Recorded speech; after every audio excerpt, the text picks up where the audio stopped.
जो बात कही थी वो महिलाओं की संख्या जो चुनाव से पहले घोषणा की थी, उसमें आपने कहा था कि हर महिला को 18 साल से ऊपर की महिला को मिलेगा, जिनकी आबादी, जिनकी संख्या लगभग 23 लाख बनती है। और अभी तक आप लगभग 23,000 महिलाओं को ही पेंशन उस सुविधा के अंतर्गत ला पाए हैं, जो 1500 रुपये की। लेकिन अभी जो आपने बात कही है कि हम उसमें बढ़ोतरी करेंगे और महिलाओं को उसमें शामिल करेंगे, चरणबद्ध तरीके से करेंगे, ये उनने बात कही है। 21 साल से ऊपर की बात कही है शायद मेरे ख्याल में। लेकिन मेरा इसमें ये कहना है कि ये सारी बातों का कोई अर्थ नहीं, कोई मतलब नहीं। सारी योजना आपने बदल दी हैं और सारी योजनाओं के साथ साथ में जो आपने जो गारंटीज दी हैं चुनाव से पहले, उनका आपने इस बजट में जिक्र करना ही छोड़ दिया है।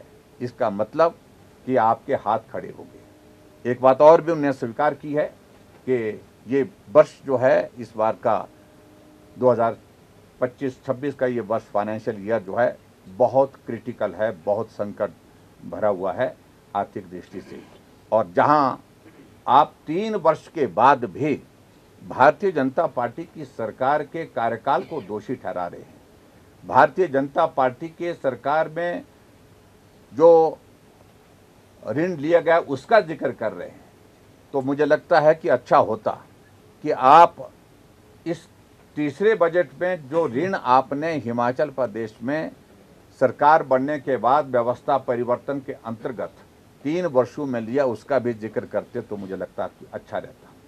और उनको ये मालूम होना चाहिए कि हिमाचल प्रदेश में भारतीय जनता पार्टी की सरकार ने अगर सही मायने में शुद्ध ऋण की अगर बात करते हैं तो हमने सिर्फ 19,600 करोड़ रुपए का ऋण लिया था।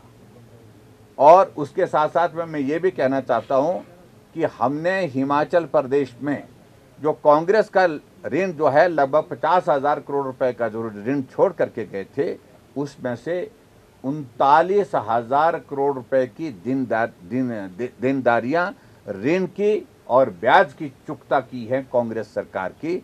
ये भी उनको इस बात का भी आभास होना चाहिए।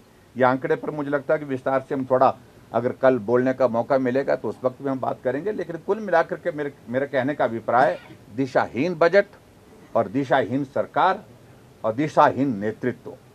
1983 से शिक्षा के क्षेत्र में अग्रणी silver bell senior secondary school Hiranagar Hamirpur पिछले 4 दशकों से शिक्षा जगत में एक अहम स्थान बनाए हुए हैं। श्रीमती शकुंतला निघाल के कुशल नेतृत्व में सिल्वर बेल्स की टीम द्वारा बच्चों को गुणात्मक शिक्षा प्रदान की जाती है, जिसमें बच्चों के सर्वांगीण विकास पर विशेष ध्यान दिया जाता है। I started the school in 1983 because there was a dire necessity for the English medium school that time.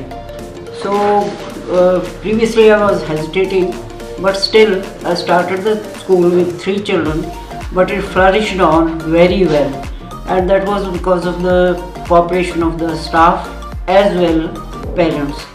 They did all the efforts to take the school up and flourish it very well, and we excelled in all the spheres, cultural activities, outdoor activities as well as the education activities. Super magnet group की सहभागिता से silver bell school में दी जाती है बच्चों को विभिन्न प्रतियोगी परीक्षाओं के लिए कोचिंग और नौनिहालों के लिए अत्याधुनिक सुविधा से युक्त बाल वाटिका की सुविधा भी उपलब्ध है। बच्चों के लिए स्कूल द्वारा ट्रांसपोर्ट की सुविधा 15 किलोमीटर के दायरे में दी जा रही है। गौरवमयी अतीत से सुनहरे भविष्य के निर्माण के लिए प्रतिबद्ध सिल्वर बेल्स स्कूल में आज ही अपने बच्चे के लिए सीट बुक करवाएं।